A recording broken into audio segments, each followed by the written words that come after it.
तो हेलो बच्चे, कैसे हैं आप। मैं हूं आपका डीजे सर की ईस्टर्न कोचिंग सेंटर का डायरेक्टर। और आज हम लोग मोशन का लेक्चर 8 लेके आए हैं। यानी कि सिंपल बात है, लेक्चर 1 2 3 4 5 6 7 8 खत्म हो चुका है। आप बोलेंगे सर, अगर हम लेक्चर 8 देख लेंगे पूरा अच्छी तरीके से तो क्या मेरा मोशन क्लियर हो जाएगा? नहीं, कभी क्लियर नहीं होगा। आप हमेशा मोशन में रहेंगे, दौड़ते फिरेंगे। आपको लेक्चर 1 2 3 4 5 6 7 पूरा देखना है, एक दूसरे से पूरा रिलेटेड है। यहां पर हम लोग डायरेक्ट वेलोसिटी टर्म बोलेंगे, डिस्टेंस, डिस्प्लेसमेंट, ये सब डायरेक्ट बोलेंगे। लेकिन ये सब डिटेल में हम पढ़ा चुके हैं आपको। तो आप अगर चाहते हैं कि मेरा टोटल क्लियर हो, मोशन हमेशा हमेशा के लिए क्लियर हो जाए, तो आपको पूरा लेक्चर्स एक एक देखना पड़ेगा। मैं आपको बार बार ये बात कहा हूं कि बच्चे ये लेक्चर एक दूसरे से पूरा रिलेटेड है। यानी कि कुल मिला के ये बात है, आपको पूरा लेक्चर देखना पड़ेगा, पूरा चैप्टर समझने के लिए। तो आज हम लोग स्टार्ट करने वाले हैं मोशन में लेक्चर 8 में ग्राफ। तो लेक्चर 8 स्टार्ट करने से पहले कुछ आपको बताना है। क्या बताना है कि हमारा पढ़ने का स्ट्रेटेजी यही रहेगा। पहले हम लोग सारा थ्योरी, लिखने वाला, छापने वाला काम कंप्लीट करेंगे, यानी कि समझने वाला काम कंप्लीट करेंगे। और फिर लास्ट में भर भर कर क्या करेंगे, आप लोग समझ गएंगे। आप लोग समझदार है। तो लेक्चर स्टार्ट करने से पहले 1 2 3 4 5 6 7 लेक्चर में कुछ जो इंपॉर्टेंट्स थे पॉइंट्स, उनको हम रिवाइज करवाएंगे ताकि आप का रिवीजन फास्ट हो पाए। जैसे कि हमने क्या बताया था आपको, मोशन क्या है? किसी भी पार्टिकल का पोजीशन बदलना, उसे क्या बोलते हैं? मोशन। टाइप्स ऑफ मोशन में लीनियर, सीधा चलना, सर्कुलर, गोल गोल घूमना, वाइब्रेटरी, ऐसे ऐसे होना, ऐसे ऐसे होना। स्पीड क्या था? Distance upon time. डिस्टेंस क्या है? टोटल चली गई दूरी। वेलोसिटी क्या है? Displacement upon time. डिस्प्लेसमेंट क्या है? सबसे शॉर्ट वाला रास्ता, उसे हम लोग क्या बोलते हैं? डिस्प्लेसमेंट बोलते हैं। क्वांटिटी में मैंने पढ़ाया था स्केलर और वेक्टर। स्केलर क्या है? जिसका सिर्फ वैल्यू बदलने से वो बदलता है, यानी कि जिसको बताने के लिए, समझाने के लिए हमें सिर्फ मैग्नीट्यूड चाहिए, उसका वैल्यू चाहिए। और वेक्टर में वैल्यू के साथ साथ हमें डायरेक्शन भी चाहिए। एस से स्केलर, एस से स्पीड था, वी से वेलोसिटी और वी से वेक्टर क्वांटिटी। ये सिर्फ याद करवाने का एक तरीका है।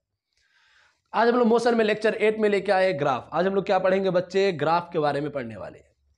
अब ग्राफ स्टार्ट करने से पहले हमें यह समझना पड़ेगा कि ग्राफ्स में जैसे कि दो वेरिएबल्स होते हैं। ये आपको जो दिख रहा है distance time, distance time, distance time, इन्हीं को हम लोग क्या बोलते हैं? वेरिएबल्स बोलते हैं। अभी वेरिएबल कैसे कैसे हो सकता है? पहला टाइप का वेरिएबल, डिपेंडेंट वेरिएबल। वेरिएबल हमारे पास दो टाइप का है, एक है डिपेंडेंट, एक है इंडिपेंडेंट। डिपेंडेंट आप लोग समझते हैं, जो डिपेंड करता है, निर्भर करता है। जैसे मान लीजिए कि जो बच्चा अभी 5 6 7 साल 8 साल 9 साल 10 साल का है, वो अपने पेरेंट्स पर, अपने माँ बाप पर डिपेंड है। यानी कि वो बच्चा अपने मन से अपना लाइफ को नहीं जी सकता है, वो अभी माँ बाप पर डिपेंड है हर चीज के लिए, हर तरीके से। जैसे मान लीजिए कि जो बच्चा 1 साल का है, वो खाना खाने के लिए, दौड़ने के लिए, चलने के लिए, सोने के लिए, हर चीज के लिए माँ बाप पर डिपेंड है। यानी कि वो बच्चा बिना माँ बाप के कुछ भी नहीं कर पाएगा। उसे हम लोग क्या बोलते हैं? डिपेंडेंट। यानी कि डिपेंडेंट वेरिएबल वैसे वेरिएबल जो चेंज अकर इन अदर। यानी कि ये दो हमारे पास वेरिएबल है, एक डिस्टेंस एक टाइम। इनमें से किसी एक को बदलो तो दूसरा अपने आप बदल जाता है। इसका मतलब क्या है? यहां पर जो वेरिएबल है वो डिपेंडेंट है। डिपेंडेंट का मतलब क्या है? अगर टाइम बदलेगा तो डिस्टेंस बदल जाएगा। जैसे ध्यान दीजिए, टाइम यहां 0 था, डिस्टेंस भी 0 था। टाइम थोड़ा बढ़ गया तो डिस्टेंस भी बढ़ गया। टाइम और बढ़ा, डिस्टेंस और बढ़ा, टाइम और बढ़ा, डिस्टेंस और बढ़ा। यानी कि यहां पर टाइम और डिस्टेंस एक दूसरे पर डिपेंड है, निर्भर है। यानी कि एक दूसरे के बिना नहीं चल पा रहे हैं, नहीं जी पा रहे हैं। यानी कि यहां पर जैसा टाइम का आदत दिखेगा, वैसे ही आदत, हैबिट, डिस्टेंस का हमें नजर आएगा। यानी कि यहां पर टाइम वैसे बदल रहा है जैसा हमारे पास डिस्टेंस बदल रहा है। तो ये ग्राफ छापने का एक ही मकसद था, आपको ये दिखाना कि यहां एक दूसरे से दोनों जुड़ा हुआ है। यानी कि टाइम बढ़ रहा है तो डिस्टेंस भी बढ़ रहा है, यानी कि दोनों एक दूसरे पर डिपेंड है। इन टाइप्स के वेरिएबल को बोलते हैं डिपेंडेंट वेरिएबल। डिपेंडेंट का मतलब क्या है? एक दूसरे पर निर्भर है, एक बदलेगा दूसरा अपने आप बदल जाएगा। ये जो बदलाव मैंने दिखाया है, ये जरूरी नहीं कि ऐसा हो सकता है ये बदलाव ऐसा भी हो सकता है, कुछ अलग टाइप से भी हो सकता है। यानी कि बदलाव ये जरूरी नहीं है कि जितना टाइम बढ़ेगा उतना ही डिस्टेंस बढ़ेगा, नहीं। हो सकता है टाइम कम बढ़ा, डिस्टेंस ज्यादा बढ़ा, लेकिन हाँ ये कंफर्म है कि बदलेगा तो सही। टाइम हो सकता है ज्यादा बदल गया, डिस्टेंस कम बदल गया, डिस्टेंस ज्यादा बढ़ गया, टाइम कम बढ़ा, ये हो सकता है, लेकिन ये कंफर्म होगा कि दोनों बदलेगा। एक को बदलने से दूसरा बदलेगा, इस टाइप का वेरिएबल को क्या बोलेंगे हम लोग? Dependent variable. यानी कि यहां पर डिस्टेंस और टाइम दोनों डिपेंडेंट वेरिएबल है। नेक्स्ट हमारे पास इसका उल्टा क्या है? इंडिपेंडेंट। अब जैसे मान लीजिए कि जो बच्चा 20 साल का हो गया, इंडिपेंडेंट हो गया, माँ बाप से मतलब खत्म, माँ बाप अगर नहीं देखेगा फिर वो बच्चा जी सकता है अपना लाइफ, वो बच्चा इंडिपेंडेंट हो गया है। इंडिपेंडेंट का मतलब माँ बाप से कोई रिश्ता नहीं है, अब इंडिपेंडेंट हो चुका है।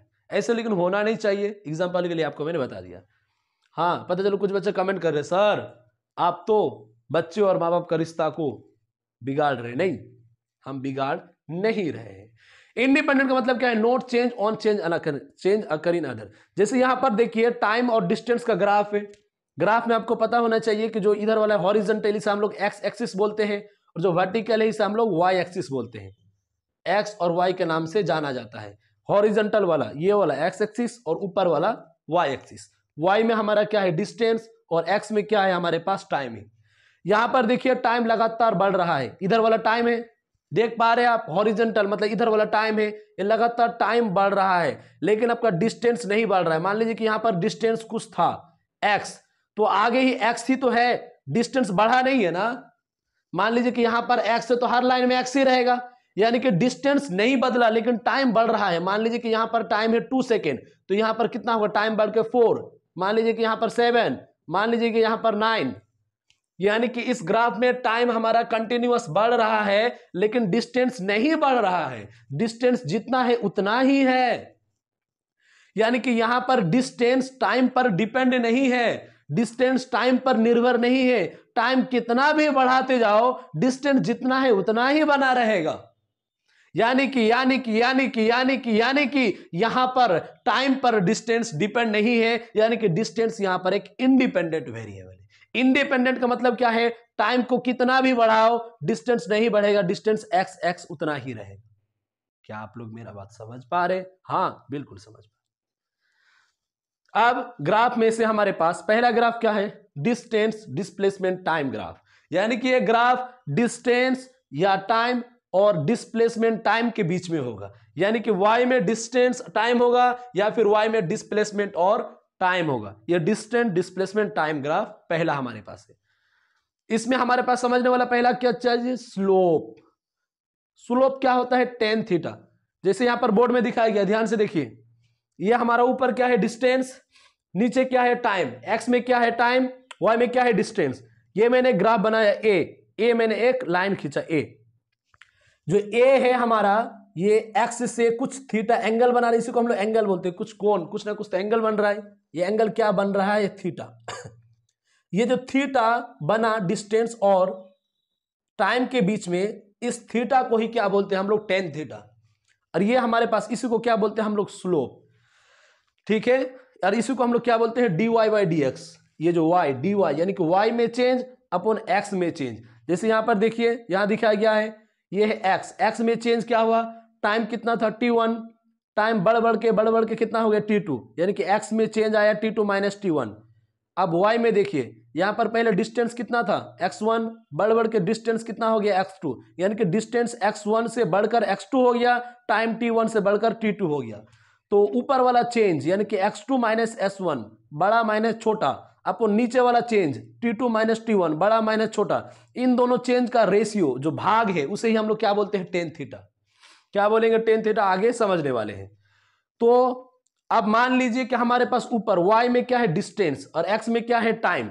यानी कि अगर ग्राफ डिस्टेंस और टाइम के बीच में रहे, ध्यान से सुने, अगर ग्राफ डिस्टेंस और टाइम के बीच में रहे तो उस ग्राफ का स्लोप यानी कि y बाई एक्स क्या होगा? स्पीड। कैसे होगा? ध्यान से देखिए। मान लीजिए कि यहां क्या है हमारे पास? डिस्टेंस, यहां क्या है? टाइम। तो स्लोप क्या होगा? ऊपर वाले का चेंज यानी कि डिस्टेंस का चेंज dx अपॉन टाइम का चेंज मान लीजिए कि dt। तो dx बाई dt यानी कि डिस्टेंस अपॉन टाइम, स्पीड ही तो होता है। यहां जो स्लोप मतलब क्या है? y upon x। y में क्या है? डिस्टेंस, x में क्या है? टाइम। तो y बाई एक्स यानी कि डिस्टेंस बट्टे टाइम, स्पीड ही तो होता है। अगर यहां पर डिस्प्लेसमेंट होता और यहां टाइम होता तो डिस्प्लेसमेंट बट्टे टाइम वेलोसिटी हो जाता। भाई अगर हम लोग यहां पर डिस्टेंस को रखेंगे और यहां टाइम, तो स्लोप का मतलब क्या है? y बाई एक्स, y का चेंज अपॉन x का चेंज। y में क्या चेंज हो रहा है? डिस्टेंस, एक्स में टाइम तो डिस्टेंस अपॉन टाइम क्या हो जाएगा, स्पीड। और यहां अगर डिस्प्लेसमेंट होता तो डिस्प्लेसमेंट अपॉन टाइम वेलोसिटी।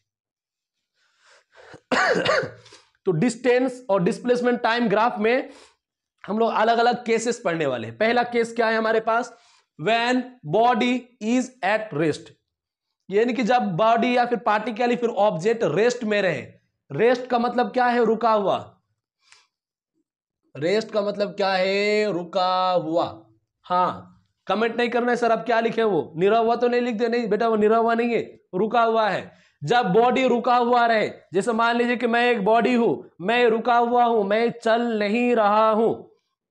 अगर मैं रुका हुआ हूं तो मेरा डिस्टेंस जीरो आएगा ना, मैंने कुछ चला ही जब नहीं तो डिस्टेंस आएगा कहां से, यानी कि मेरा डिस्टेंस नहीं बदलेगा। मैं रुका हुआ हूं, मेरा डिस्टेंस अभी जितना है, मैं जहां पर हूं वहीं पर हूं, यानी कि मेरा डिस्टेंस में कोई बदलाव नहीं आएगा।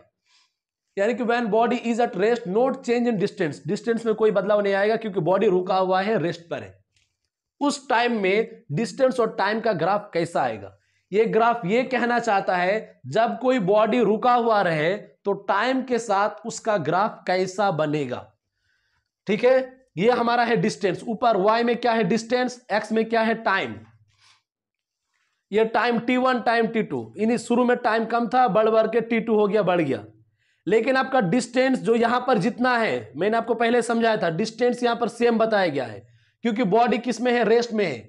अगर बॉडी रेस्ट यानी कि रुका हुआ रहेगा तो डिस्टेंस नहीं बदलेगा, जितना है उतना ही रहेगा। लेकिन टाइम बढ़ गया है, यानी कि यहां पर टाइम बदल गया है लेकिन डिस्टेंस उतना ही रहेगा। उतना क्यों रहेगा, उतना क्यों रहेगा, क्योंकि बॉडी रेस्ट में है। अगर रेस्ट में नहीं होता, अगर चलता तो डिस्टेंस कुछ ना कुछ बढ़ के आ जाता, लेकिन डिस्टेंस आएगा नहीं क्योंकि बॉडी रेस्ट में है। अब हम लोग क्या निकालेंगे, इसका स्लोप। स्लोप मैंने क्या कहा था, ऊपर वाले का चेंज अपॉन नीचे वाले का चेंज। ऊपर में क्या है डिस्टेंस, क्या डिस्टेंस में चेंज आया, नहीं आया। क्यों, क्योंकि बॉडी किस में था, रेस्ट में। ऊपर था डिस्टेंस, डिस्टेंस में कोई चेंज नहीं आया, यानी कि ऊपर का चेंज कितना हो गया, जीरो। x माइनस एक्स, शुरू में भी डिस्टेंस x, बाद में भी डिस्टेंस x क्योंकि बॉडी रेस्ट में है। ऊपर का चेंज कितना आ गया, जीरो। नीचे का चेंज कितना आया, शुरू में टाइम t1 बाद में t2, यानी कि t2 माइनस t1। तो slope dy by dx, slope dy मतलब ऊपर का चेंज, ऊपर डिस्टेंस, डिस्टेंस नहीं बदला, बॉडी रेस्ट में था, ऊपर का चेंज हो गया जीरो, नीचे का चेंज हो गया t2 माइनस t1, यानी कि जीरो बट्टे t2 माइनस t1 कितना हो जाएगा, जीरो। आपको तो ये पता है जीरो का फंडा, बहुत सिंपल है, बेसिक क्लास में पढ़ा देते हैं, लोअर क्लास में। Zero by x zero, zero Guna x zero, anything by zero infinite, x upon zero, x power zero 1। ये जीरो का कुछ बेसिक फंडा है। किसी भी नंबर के ऊपर अगर आप जीरो लगा दो, उसका पावर में वैल्यू 1 हो जाएगा।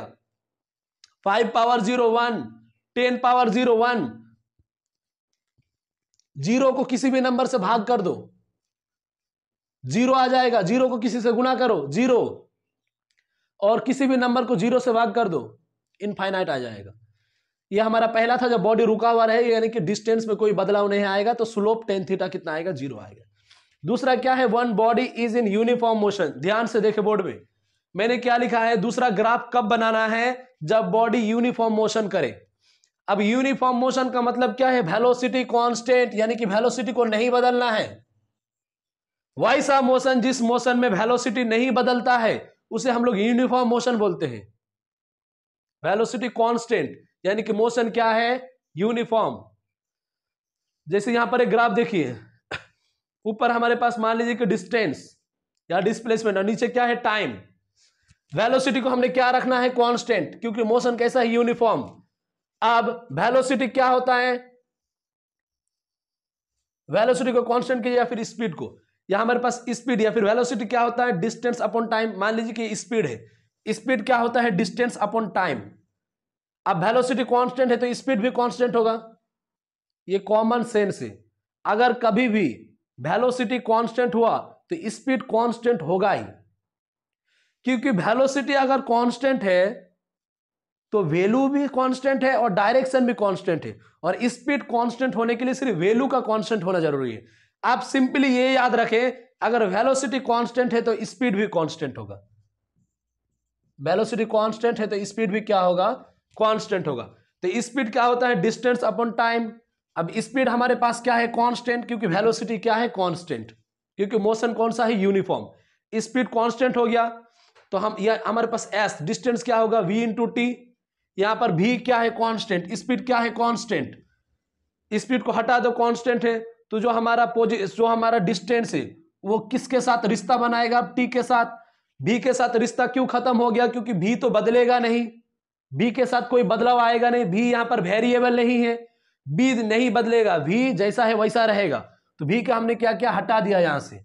तो हमारा डिस्टेंस सिर्फ किसके साथ रिश्ता में बना रहा, टाइम के साथ, यानी कि डिस्टेंस टाइम के साथ अब बदलेगा, यानी कि जैसे जैसे टाइम बदलेगा वैसे वैसे डिस्टेंस बदलेगा, या फिर जैसा जैसा डिस्टेंस में बदलाव आएगा वैसा वैसा टाइम में बदलाव आएगा।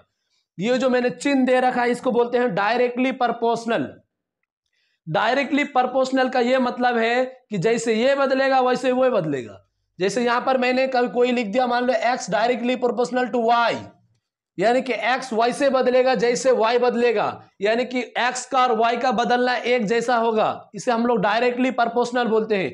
ये क्यों आया, क्योंकि वेलोसिटी हमने हटा दिया, क्योंकि ये कांस्टेंट था। स्पीड s जैसे बदलेगा वैसे t बदलेगा। जैसे यहां पर ध्यान दीजिए, नीचे क्या है, टाइम, ऊपर क्या है, डिस्टेंस। मान लीजिए कि शुरू का टाइम कितना था, t1 टाइम पर पार्टिकल का पोजीशन कितना था, पार्टिकल कितना डिस्टेंस में था, x1 डिस्टेंस में था। टाइम बढ़ के कितना हो गया, t2, देखिए बढ़ गया है टाइम, यहां t1 था, टाइम बढ़ के कितना हो गया, t2।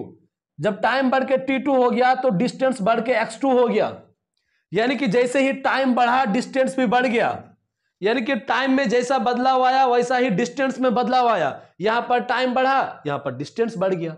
क्यों, क्योंकि ये इक्वेशन कहता है कि डिस्टेंस जैसे बदलेगा वैसे टाइम बदलेगा। अब इसका हम लोग क्या निकालेंगे, स्लोप।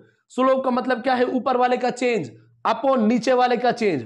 ऊपर वाले में क्या चेंज आया, शुरू में कितना था x1, बाद में x2, तो चेंज कितना होगा, बड़ा माइनस छोटा, x2 माइनस x1। नीचे में चेंज कितना आया, शुरू में टाइम t1 बाद में t2, तो चेंज कितना आ गया, बड़ा माइनस छोटा, t2 माइनस t1। तो स्लोप कितना क्या आएगा, ऊपर वाले के चेंज अपन नीचे वाले के चेंज, x2 माइनस x1 अपन t2 माइनस t1। और ये डिस्टेंस और टाइम का ग्राफ था, तो डिस्टेंस और टाइम का ग्राफ यानी कि क्या आ गया, स्पीड, यानी कि डिस्टेंस बट्टे टाइम ही तो आ गया। ऊपर क्या आ गया, डिस्टेंस, नीचे आ गया टाइम, तो डिस्टेंस बट्टे टाइम ही तो स्पीड होता है, और डिस्प्लेस बट्टे टाइम वेलोसिटी होता है। यहां पर हम लोग एक कॉन्सेप्ट सीखेंगे थीटा वाला, कैसे, ध्यान से देखिए। हमारे पास ऊपर क्या है, डिस्टेंस, नीचे क्या है, टाइम। हमने पहले ए लाइन खींचा, ए दाग, जो हमारा ए है वो टाइम से कितना एंगल बनाया, थीटा। ये थीटा को ही क्या बोलते हैं, टेन थीटा, यानी कि स्लोप, यानी कि ऊपर वाला और नीचे वाला का ये थीटा है। ए से कितना बनाया, θ1, और एक और लाइन खींचे स्ट्रेट लाइन, वो टाइम से कितना बनाया, θ2। एक और बनाइएगा तो वो कितना बनाएगा, θ3। यानी कि बहुत सारा थीटा आ सकता है, आप जैसे जैसे लाइन खींचिएगा वैसे वैसे थीटा बदलता जाएगा। यहां पर देख सकते हैं एक θ1 है, एक θ2 है, तो θ1 छोटा है, आप लोग देख पा रहे हैं, इसका वैल्यू कम आएगा। आप देखिए θ2 बड़ा है, बड़ा एंगल है, θ1 छोटा, छोटा एंगल है, यानी कि θ1 क्या है, छोटा, θ2 क्या है, बड़ा। एक और तरीका है कि θ1 θ2 कैसे निकाले सर, बड़ा या छोटा होगा। जो लाइन, जो स्ट्रेट लाइन y के ज्यादा पास में होगा उसका थीटा ज्यादा होगा। मैंने क्या कहा, एक और लाइन बनाइए यहां सी, एक लाइन मैंने क्या बनाया, सी y के ज्यादा पास है। जो लाइन y के जितना पास आएगा मतलब वो उतना ज्यादा थीटा बनाएगा, कॉमन सेंस। ए लाइन x के टाइम के, सॉरी, ए लाइन y के कम पास था इसलिए थीटा कम, b ज्यादा पास है इसलिए थीटा ज्यादा। यानी कि कोई भी स्ट्रेट लाइन y के जितना पास में रहेगा उसका थीटा उतना ही ज्यादा होगा, क्योंकि y के जितना पास आएगा x से उतना ही दूर होगा, जितना दूर होगा वैसे थीटा बदलेगा। ये θ1 और ये θ2। अब ध्यान दीजिए यहां पर जो हमारे पास स्लोप क्या है, वो थीटा। यहां दिख रहा है हमें कि θ2 बड़ा है θ1 से, देख रहे हैं एंगल ज्यादा आएगा, ये बड़ा वाला एंगल है θ2, θ2 θ1 से बड़ा है, देख पा रहे हैं आप। यानी कि b वाला a से ज्यादा y के नजदीक है, b वाला ज्यादा नजदीक है इसलिए b वाला बड़ा है, a वाला कम नजदीक है, a वाला दूर है इसीलिए छोटा है। यहां θ2 बड़ा है θ1 से। अब हमें क्या पता है कि स्लोप, ये थीटा ही क्या है, स्लोप, और x और y और x इनका स्लोप यानी कि y/x यानी कि s/t जो स्लोप है वही tan थीटा और वही स्पीड है। यानी कि थीटा जितना ज्यादा होगा स्पीड उतना ज्यादा होगा, क्योंकि यहां पर जो थीटा आएगा वही स्पीड को बताएगा। अगर थीटा कम तो स्पीड कम, क्यों? क्योंकि ये डिस्टेंस और टाइम का ग्राफ है। डिस्टेंस और टाइम का ग्राफ में जो थीटा आएगा वही स्पीड को बताएगा। अगर मान लीजिए कि यहां पर अगर हम एक और लाइन ड्रॉ करते डी, तो डी वाई के ज्यादा पास है, यानी कि डी का थीटा और बनेगा तो डी का स्पीड और ज्यादा आएगा। एक यहां लाइन बना देंगे अगर हम जेड, तो जेड का थीटा कम आएगा यानी कि स्पीड कम आएगा। ये था हमारे पास इतना ही। तो बच्चे इसके बाद जैसे हमारे पास ये distance displacement time graph complete हो गया, इसके आप लोग जल्दी से नोट डाउन कीजिए। इसके बाद फिर हम लोग वेलोसिटी या फिर स्पीड टाइम ग्राफ लेके आएंगे, जल्दी से नोट डाउन कीजिए।